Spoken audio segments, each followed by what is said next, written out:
저는 본문 말씀을 근거로 하여서 큰 분쟁이 생기니 라는 제목으로 여러분과 함께 은혜 나누길 원합니다. 천부장은 바울이 왜 성전에서 다른 유대인들에게 공격을 받게 되었는지 그 진상에 대해서 알고자 했습니다. 왜냐하면 흥분한 그 군중 앞에서는 아무런 정보를 얻을 수 없었기 때문에 이번에는 유대인의 자치의회인 공회를 통해서 알아보려고 한 것을 보게 됩니다. 오늘 보면 30절 말씀을 같이 한번 보실게요. 시작. 이튿날 천부장은 유대인들이 무슨 일로 그를 고발하는지 진상을 알고자 하여 그 결박을 풀고 명하여 제사장들과 온 공회를 모으고 바울을 데리고 내려가서 그들 앞에 세우니라. 공회가 모이자 바울은 공회 앞에서 다시 부활하신 예수 그리스도를 증언할 수 있는 기회를 얻게 됩니다. 그래서 바울은 위기가 아니라 사내들인 공회에서 유대인의 최고 의결기관에서 복음을 전하고 위기가 아니라 오히려 기회로 삶은 것을 우리에게 말씀해 주십니다. 이처럼 바울의 사역은요, 어떤 숱한 박해와 고난에도 멈추지 않았다라는 것입니다. 아주 저희 교회와 딱 맞는 그런 말씀인데요. KCQ는 멈추지 않는다. 사랑하는 여러분, 바로 우리의 신앙이 어떤 위기 가운데서도 그것이 위기의 상황이 아니라 오히려 우리가 지혜로운 상황으로 담대하게 오늘 우리에게 주고자 하시는 그 말씀을 함께 나누길 원합니다. 먼저 첫 번째로 살펴볼 것은 바울과 대제사장의 논쟁인데요. 오늘 본문 1절, 2절 말씀을 같이 한번 보겠습니다. 시작. 바울이 공회를 주목하여 이르되 여러분 형제들아, 오늘까지 나는 범사의 양심을 따라 하나님을 섬겼노라 하거늘 대제사장 아나니아가 바울 곁에 서 있는 사람들에게 그 입을 치라 명하니. 오늘 본문 처음에 보니까요, 다른 두 종류의 사람이 등장을 하고 있습니다. 한 사람은 바울이고요, 다른 한 사람은 대제사장 아나니아가 나오고 있습니다. 이 두 사람은 하나님을 섬긴다라고 하였지만 전혀 다른 신앙의 모습을 지닌 것을 볼 수가 있죠. 먼저 대제사장 아나니아는 당시의 대제사장으로서 유대를 대표하는 그러한 인물이었습니다. 그러니까 하나님께 모든 제사에 대해서 총괄하는 인물이자 율법으로 백성으로 가르칠 의무가 있는 사람이었습니다. 따라서 겉으로 보기에는요, 아나니아는 거룩한 사람처럼 보여졌을 수도 있는데요. 그러나 아나니아는 오늘 이런 바울의 고백 가운데에 아무런 법적 절차도 없이 2절에 보니까요, 바울의 입을 치도록 지시한 것을 보게 됩니다. 아나니아가 바울 곁에 서 있는 사람들에게 그 입을 치라 명하니. 그러자 바울이 무슨 말씀을 하냐면 3절 말씀에 바울이 이르되 회칠한 담이요. 이 회칠한 담은 튼튼하지 못한 기초 위에 세운 흙벽돌로 담을 아름답게 보이기 위해서 도색한 담벽돌을 의미하고 있습니다. 이 말씀은 예수님께서요, 마태복음 23장 27절에 회칠한 무덤이라는 말과 유사합니다. 바울은 아나니아를 향하여서 너희가 지금 외적으로 경건한 척하면서 자신의 악의는 감추는, 즉 겉과 속이 다른 종교인이라는 것을 이야기해 주고 있다는 것입니다. 그러나 바울 자신은 무엇을 이야기하고 있습니까? 1절에 보면은요, 형제들아 오늘까지 나는 범사의 양심을 따라 하나님을 섬겼노라 하거늘. 즉 내면적으로나 외면적으로나 겉과 속이 같은 인생을 살아온 것을 담대히 선언하며 선포하고 있다는 것입니다. 사랑하는 여러분, 오늘 이 말씀이 여러분들에게 어떻게 들려지고 계시는지요? 우리의 겉모습, 우리의 외적인 모습, 우리의 속과 겉이 같아야 함을 오늘 주님께서 말씀해 주고 있다는 것입니다. 만약 그것이 같지 않다면 바울이 무엇을 말씀해 주냐면 회칠한 담이요. 거기서 멈추지 않는데요. 우리 3절 말씀 같이 한번 보실게요. 시작. 바울이 이르되 회칠한 담이요 하나님이 너를 치시리로다. 내가 나를 율법대로 심판한다고 앉아서 율법을 어기고 나를 치라 하느냐 하니. 그래서 우리는요, 잘못된 위선에 겉으로만 착하는 척하는 그런 위선에 잘못 빠져서는 안 된다라는 것입니다. 왜냐하면 잠언 16장 2절에 사람의 행위를 자기 보기에는 모두 깨끗하여도 여호와는 심령을 감찰하시느니라. 그러므로 우리의 마음으로는 하나님을 속일 수가 없다는 것입니다. 오늘 이렇게 공회 안에 사람들의 반응을 한번 보시면 4절인데요. 곁에선 사람들이 말하되 하나님의 대제사장을 내가 욕하느냐.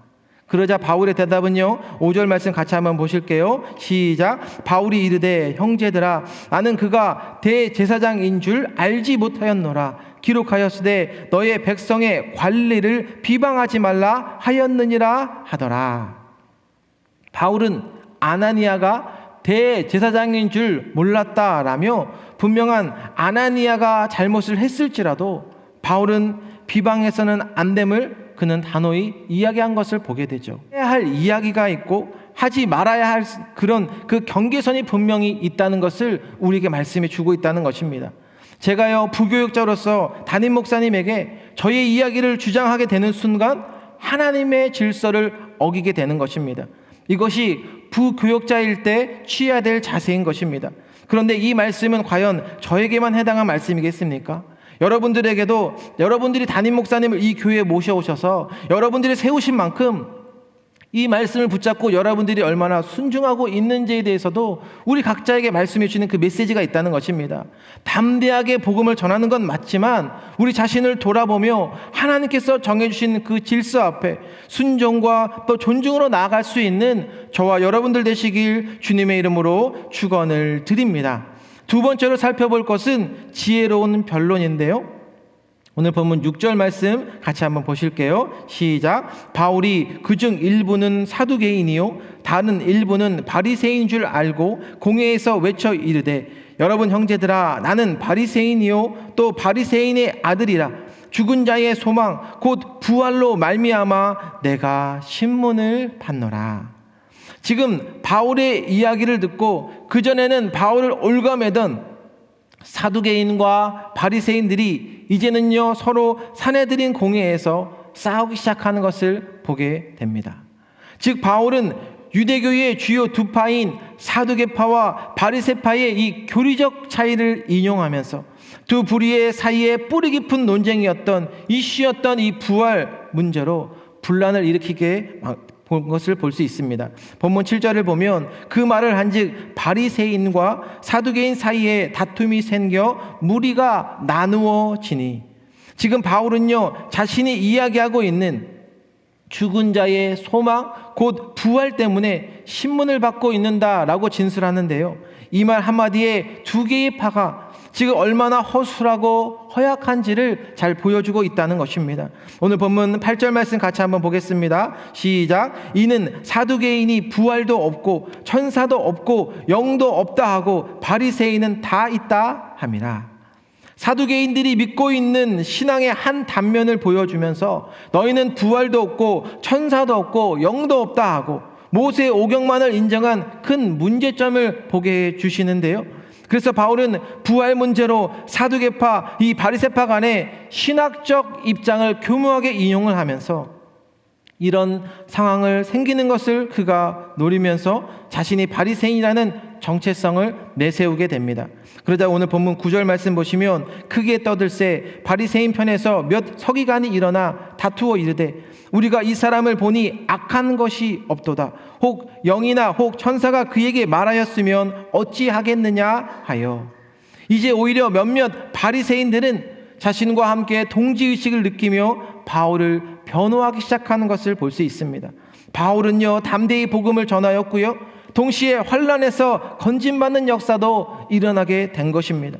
지금은 바울이 신문받아야 할 자일에 오히려 서로 양측이요 논쟁의 화살을 퍼부으면서 그들은 연합이 아니라 순식간에 서로의 감정을 주체하지 못하는 것을 보게 됩니다. 이렇게 서로 싸움으로 인하여서 바울이 다칠 수 있는 그런 상황이 되었으니 천부장이 바울을 도와주게 되는데 10절을 보시면 큰 분쟁이 생기니 천부장은 바울이 그들에게 찢겨질까 하여 군인을 명하여 내려가 무리 가운데서 빼앗아 가지고 영내로 들어가라 하니라. 큰 분쟁이 생기게 되자 천부장은요 바울의 신병을 확보해서 영내로 호송할 것을 명령하고 있습니다.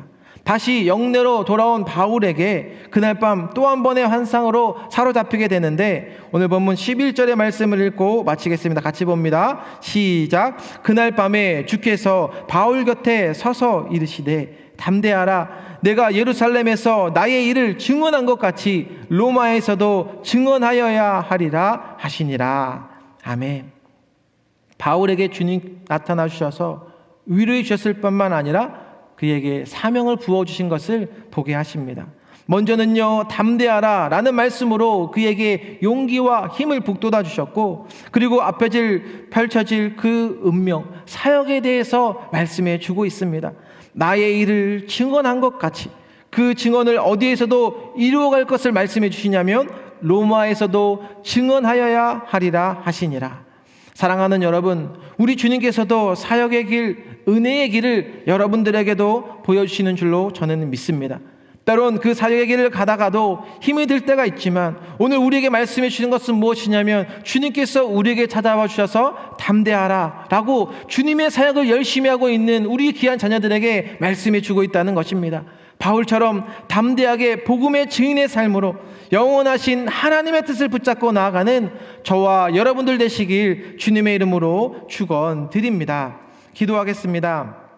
하나님 아버지, 오늘도 귀한 생명의 말씀으로 우리에게 다가와 주셔서 하나님, 우리에게 어떠한 위기 가운데도 주님께서 함께하여 주신 보혈의 은혜, 담대하라 라고 말씀해 주십니다. 바울처럼 나는 범사의 양심을 따라 하나님을 섬겼노라.